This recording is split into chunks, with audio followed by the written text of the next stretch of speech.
Okay. Ready? Mm-hmm. 3, 2, 1.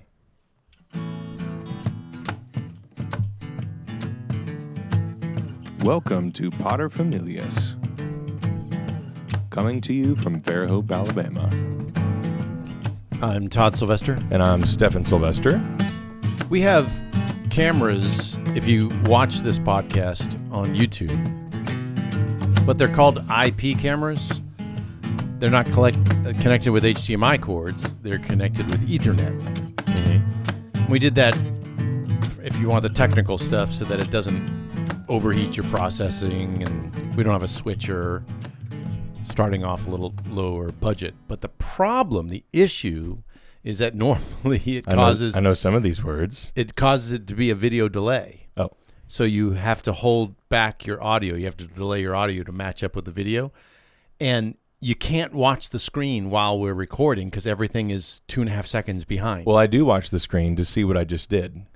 But I was thinking earlier while I was setting everything up, what if life was like that? What if, for whatever reason, and you were the only one experiencing it, like everything was on a 2-second delay. You would do it, and then everyone else wouldn't notice or see it or hear it for 2.5 seconds. Wait, hold on. So how would that work? Because if you can't be, so you're totally separate from everything else that's happening, and every single thing you do, what's the cutoff point? Like, how would you be experiencing your life? I don't know. I was thinking of that. Like, that would totally freak me out, where you'd say something, and then you'd have to wait 2.5 seconds for the person to hear it and react to it. But what would that change? All it would do is make your life, like, are you saying that you're experiencing life 2.5 seconds behind everyone else or ahead of them? I think it's ahead of them. Yeah. 2.5 seconds ahead of them. Interesting. And imagine, like, driving. No, that wouldn't work. Yeah, there's no way. That's like, have you ever played a really slow video game where you're driving and it's like moving along and you can even see the pixels and it's like, yeah, tink, tink, yeah, tink. That would be your life. That would be your life. You're trying to judge like when to make the turn so that you're not hitting the other character. I'm thinking about Mario Kart specifically. How do you like that? How do you like them apples? If real life was like that, no way. That wouldn't work. I'm pretty confident. I was thinking about it earlier today, and I'm pretty confident it would take about an hour before I would go certifiably insane. Yeah. Like, they would have to put me on medication. Yeah, and they'd probably be like, what's wrong with this guy? Yeah. Jeez, he's so upset all the time. For crying out loud, listen to me! I'm just trying to live. Going to the movies. Yeah. Ha ha ha. Did I ever tell you about the time that I lived that? No. I didn't tell you about this? No. Okay, so we went to go see, I'm pretty sure you were there for this, unless I'm remembering the wrong movie. We went to go see Hail Caesar. You were there for this, right? Was I? I don't remember. Okay, well, maybe I'm misremembering, but I know that Afton and my wife and I went to go see Hail Caesar, that Coen Brothers movie. And I love the Coen Brothers, with the exception of a couple of their films, which I did not enjoy. I didn't find them funny. I always think that their humor is really funny. Yeah. And so it's a little dark. It's very dark, but that's why I like it. Yeah. And so we're in this movie, and there are a couple of things that happen where I'm invested. I'm watching the movie. I'm paying attention to the story, and a couple of things happen that just make me guffaw, like belly laugh, and no one laughed with me. And it happened once, and I was just like, okay, all right, it's fine. I just obviously found something funny that no one else did, and there were probably like 50 or 60 other people in the theater, and then it happened again. See, I was like, not there. I have no recollection of that, but I wish I was. Oh man, it was, because I would have been interested to see if the same thing made me laugh also, since you and I oftentimes have similar.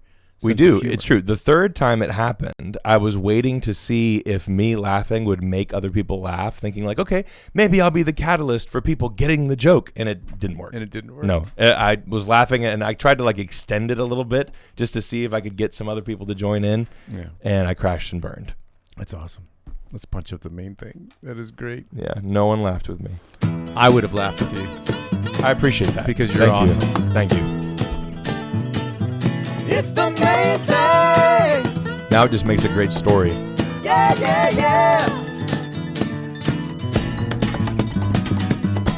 I was on retreat one time, and one of the things that we were doing was journaling. And I'm not a big journaling guy. I'm kind of a little jealous of people who are into the daily journaling, and then they go back and on particular anniversaries, they'll go back and read their journal and look at things. I don't. I probably should because I have such a poor memory. It'd be really cool. My dad used to keep this little diary, this little black book thing. Anyway, so we're journaling, and they gave us the journal at the beginning of the retreat. And the retreat master, would give us things to write about. Like, I want you to write about this or past experience, da-da-da. So he said, all right, for the next one, I want you to write about the best Christmas present ever. And it was all guys on this retreat. And we were all kind of like competitive with our journaling because we're men. Yeah, makes sense. And I thought, oh, man, I'm totally going to beat all of these guys. I am going to cream them. And I don't care if they're from wealthy families and they got a Corvette for Christmas. Okay. I am going to think of the best Christmas present ever. And I am going to school them. So it didn't have to be something that you'd actually received in real life? Well, he didn't specify. Oh, okay. But I'm pretty sure we were all confident that that's what he meant. So I scoured my brain. I went back to the memory banks. I went deep into the web, the dark web. I got in there. I was like, come on, medulla oblongata. Let's go, baby. Oh, my goodness. Let's dig in there and let's take up. Woo! Was this before you took ginkgo biloba? Yes. Okay. Yes. But I should have had some because it would have been awesome. So, and I did. I remembered. In fact, this is how I remembered it. My mom forgot to give me a present on Christmas Day. And, oh, no.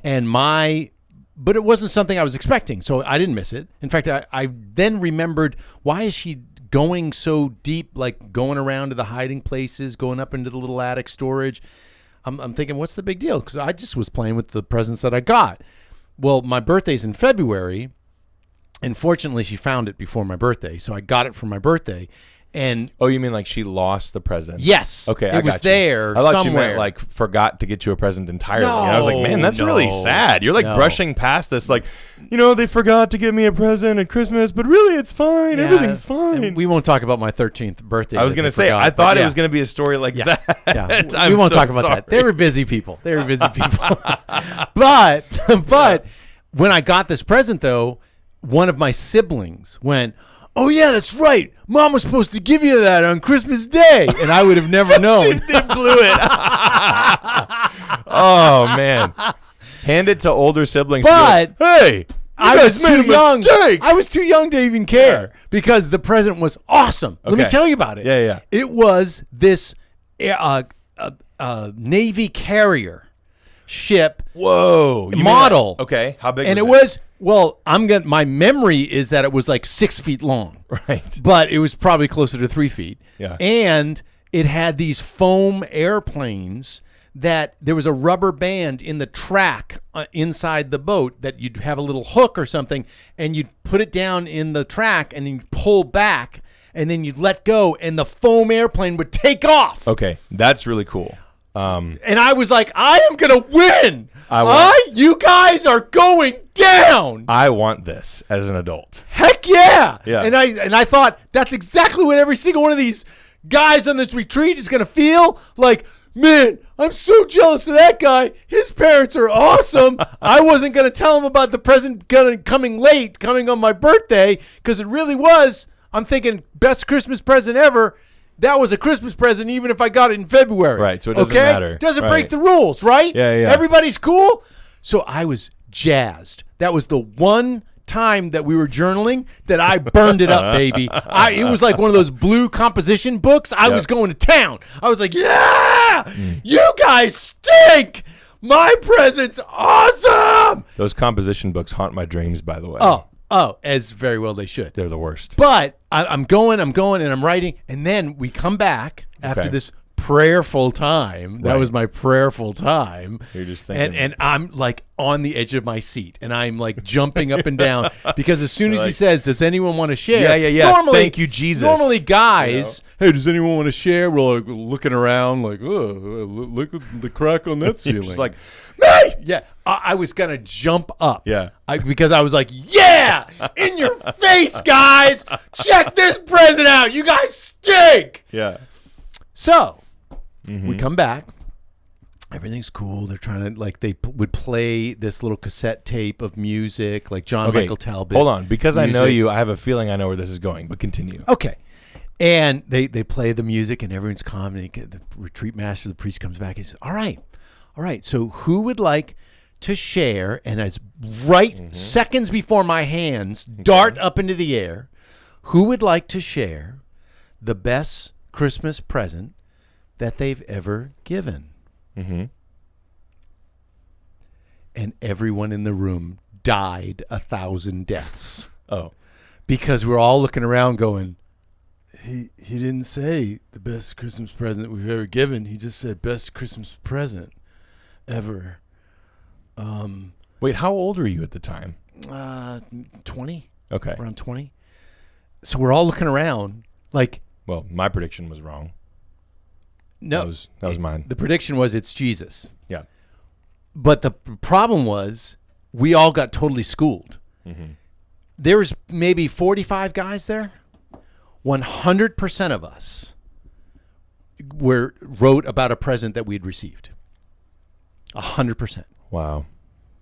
And none of us even the pro journalers, some of them wrote like about 3 or 4 presents that they've got. No one wrote like, a couple presents that I got and one that I gave. Like one that I gave my mom before she died from cancer. You know, I mean, like nobody. Wait. So what was the... He said, I want you to write about the best Christmas present ever. No one wrote about Jesus. No one wrote...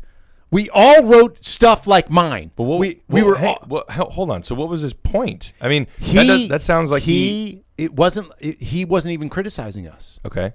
In fact, it wasn't something where he was like, see, I told you, you guys are all selfish and self-centered and you don't seem to care about others and your ego is like inflated. He wasn't saying that. He just said, well, I said, write about the best Christmas present ever. Did anyone write about one that they'd given? And none of us had. None of us had even thought about it. In our defense, we were all unmarried guys. I mean, I guess some of them had some serious girlfriends. And maybe none of us had kids. Maybe they had some nieces and nephews. I don't know. Yeah. But I did the next hour, like we took an hour of meditation after his short talk, and this was the shortest talk of them all because it was like the talk was given in the fact that when I was journaling, I was really only thinking about myself. I wasn't thinking about others. And it really had a profound positive effect on me. I'm not saying that I'm cured of my selfishness. Yeah, no, but you've talked about this before because I remember this. Now, I had forgotten the story, which is why I didn't know what the ending was going to be. But I remember you talking about this specific thing that you learned on multiple occasions when you would talk at youth group. Right, because it changed my rhetoric. This was way before cell phones. Okay? Yeah. But now with cell phones, Christmas Day, 10 o'clock in the morning, when you're texting your friends, what's the question that you text? What'd you get? What did you get? And although I don't do that anymore as an adult, which is kind of sad. Well, yeah, but I think it helps us so that your focus now is on your kids or on your wife maybe. And maybe you might want to say, oh, and my wife gave me this.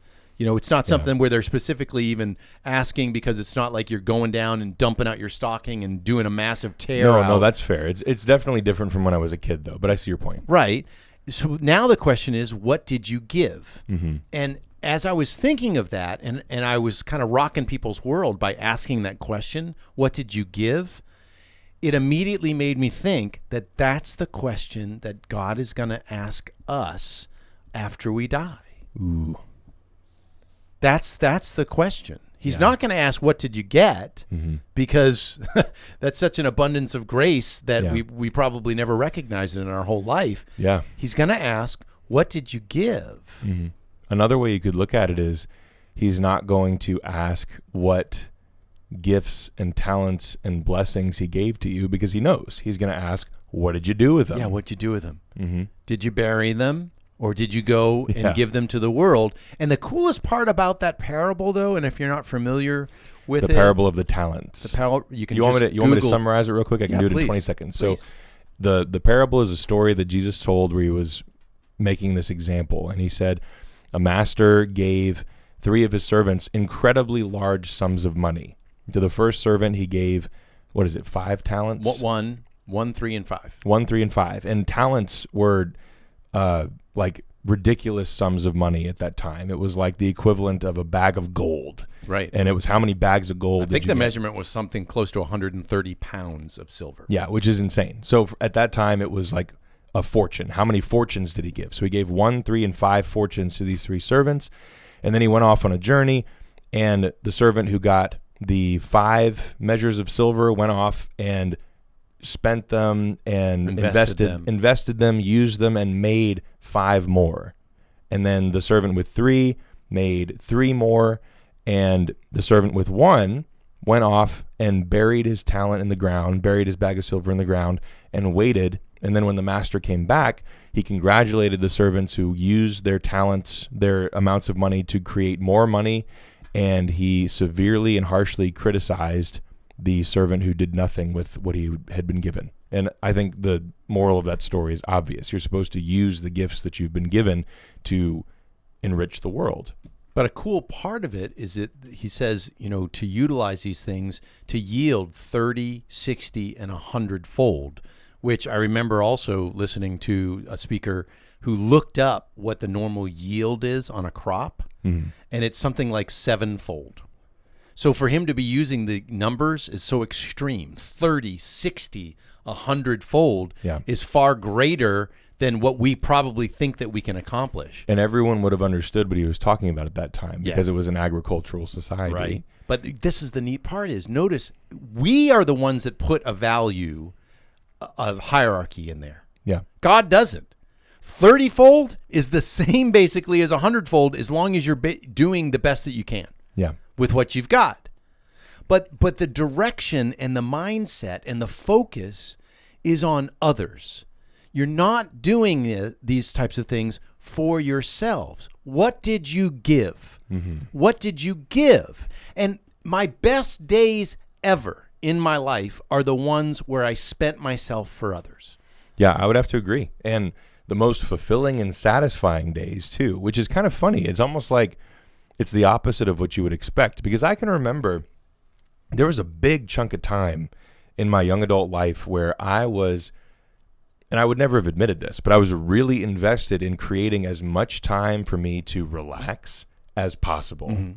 And I spent an unbelievable amount of time, money, and stress just trying to create more opportunities to do that, which was hilarious at the time. Looking back, I mean, it's hilarious. It was kind of sad at the time. And now, the way that I experience my life, the best days are the ones where I fall into bed next to my wife, exhausted, knowing that I did everything that I was supposed to do and poured myself out for my family, or poured myself out playing music for people or doing ministry or whatever. Those are the best days because I go to sleep thinking like, okay, I did what I was supposed to do. I am satisfied. I am fulfilled. And I'm still tired. It's not like it makes the tiredness go away. It's like, Now I'm refreshed. Now everything because is, I have the right attitude. Everything is better. And the knee that I strained when I was playing basketball with the high schoolers is now magically better. It's like, that's not how it works. And I wish that was how it worked, but it's not. Like, we had a very long weekend this weekend, Afton and I did. We pulled 3 days in a row where we were doing stuff for like well beyond a normal work day. And this was the weekend. Right, right. And the only exception was coming over and hanging out with y'all on Sunday. And we still had a lot to do on Sunday, and I, help out with high school youth group on Sunday nights. And so we were really busy. And we got into bed on Sunday, and we were both just like we normally pray together, but we were just like, okay, Hail Mary. And Nice. And it was, in the morning we were like, okay, we have to do better about like actually praying before we're just straight up asleep. Right. But it was good. It felt good. Yeah. It felt like we're fulfilling our purpose as parents and as spouses and as people that have jobs and careers and vocations. Because if you're not doing that, then what are you doing with your life? Well, and that's the problem, is that the world tells you what you're doing is going after everything that's really going to make you happy. Because you want comfort, you want excessive amount of stuff, and the stuff that you get, as soon as you get it, it's not shiny anymore. Right. Wait, hang on. So we need to talk about this for real, because this is one of the primary shift that I'm trying to help happen when I do ministry for high school boys, especially because I remember being a kid in high school. I remember the mental state that I was in. And again, this is not a criticism of anybody in particular. This is just me looking at culture from doing ministry, looking at the parents of the kids who've been in my program, who've been in Kathleen's program, and who've come from your program and who are now older. I can see clearly that many of the dads in these families, even if the families are great, still in a lot of ways think like they're in high school. Yeah. And I don't mean that they are, interested in the same things necessarily, but the hierarchy of importance when it comes to the things they're supposed to do with their life is virtually the same. And that I would even go so far as to say that it's virtually the same in some of the worst possible ways. Use some examples. So, for example, I had an awesome dad of some of the kids that are in my program come and help out with one of the dinners the other night. He did amazing. He came and did everything I asked him to do, and we got to hang out and talk for a minute. He talked about how much he loves his kids. It was awesome. That was really fulfilling. And that's really unusual. Most of the time, if I encounter somebody outside of ministry, if they're not looking at me as like, oh, you're the guy from church, I got to like act and speak a certain way. If I see them out and about, if I see them when I'm playing a gig, if I see them at the grocery store, most of the time the impression that I get is that they're doing still what I was doing about 10 years ago, which is looking for every opportunity that I can find to relax, to do exactly what I want to do when I want to do it. Right. And their whole life is geared toward that. And they might not even realize that, in fairness. Again, I'm serious when I say this is not a criticism. This is just an observation. For myself, part of going through that whole process of my wife getting sick and having to shoulder real responsibility for the first time, that forced all of my priorities to immediately get in order, because otherwise nothing was going to work for me or for my marriage or anything. All of it was going to fall apart unless all of my priorities were in order immediately. So they fell into place. And one of those things was being able to understand when I need to be able to sacrifice the things that I want, even if they're things that I really want and it's genuine, like authentic, something good. It's not even something that's sinful or wrong. It's just something that I want. I still have to be able to say, well, I don't get to have that right now. And maybe not ever. It's like, who cares? I've got other stuff that I've got to do. I have to change diapers. And that's not to say that I've lost my identity in giving up everything that I ever want to do. That's definitely not true. But I recognize when I need to be able to just let that stuff go. Yeah. And I don't do it perfectly, but I think that in a weird way, it was a blessing to go through all that stuff at the beginning of my marriage, because it forced me to look at everything and be like, you know what? I'm really living for myself in a lot of ways. And I don't just mean like, trying to do whatever I want whenever I want to do it. I mean, I'm building my life around that principle instead of just letting that be something that I'm doing every day. I was building everything in my life around that principle of me. Yeah. Like, I want to do what I want to do. Right.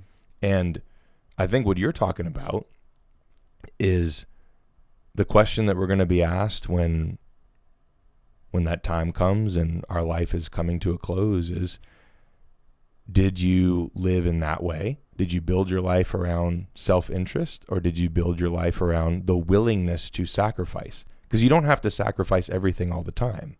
In fact, I would argue that you don't have to sacrifice everything most of the time. Well, things change from being a sacrifice too. Yeah. Because you just start to embrace them, and then you start to know that this action that you're doing, even though it might not have been a habit years and years ago, now has become a habit, and it's driven by love. Yeah. So it it's feels not hard. easier. But you know what I'm talking about, right? I do. Where it's I know like exactly what you're that's talking the answer about. to the question is Yeah. like, how much are you living for your interests, and how much are you willing to let those go for the benefit of the people that you love? Yeah. And one thing I would also recommend to y'all is, ever since college, I've gotten into the habit of doing what is called an examination of conscience. Yeah. So as I'm lying in bed, I look over the day, and I look over all of the things that I did, all the things that I didn't do that I felt like I should have done, all the things that I said, all the things that I didn't say that I probably should have said, what went through my mind, what kind of motivated me in that day.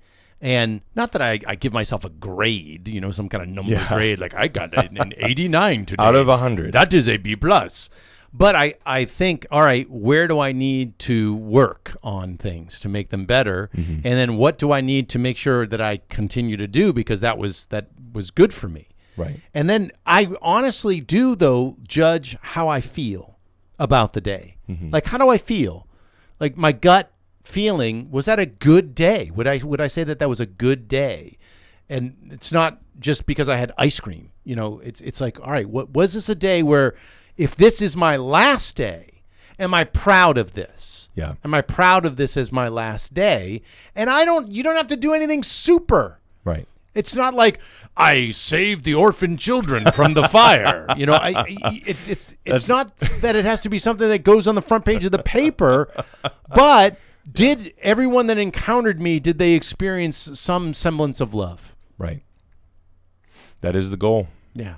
What did you give? What did you give? It's a great question. And I'm going to ask myself that even more often. Same. I'm going to try to remember to just keep on asking myself that question. Todd, what did you give? Yeah. Because it's an easy one to think of in that manner, because then you can kind of compartmentalize and go, wait, uh-oh. Yeah. Oh, man. Got to change some stuff. I ate ice cream. Oh, no. Yeah. Awesome. If you enjoy this podcast, please share it with your friends. If you're watching this on YouTube, then like, share, subscribe, do the stuff, comment, tell us what you think, do all that kind of stuff. And thanks so much for listening to Familias. If you do want to become a patron, the link is down there in the description. That would be cool. We appreciate y'all. Thanks.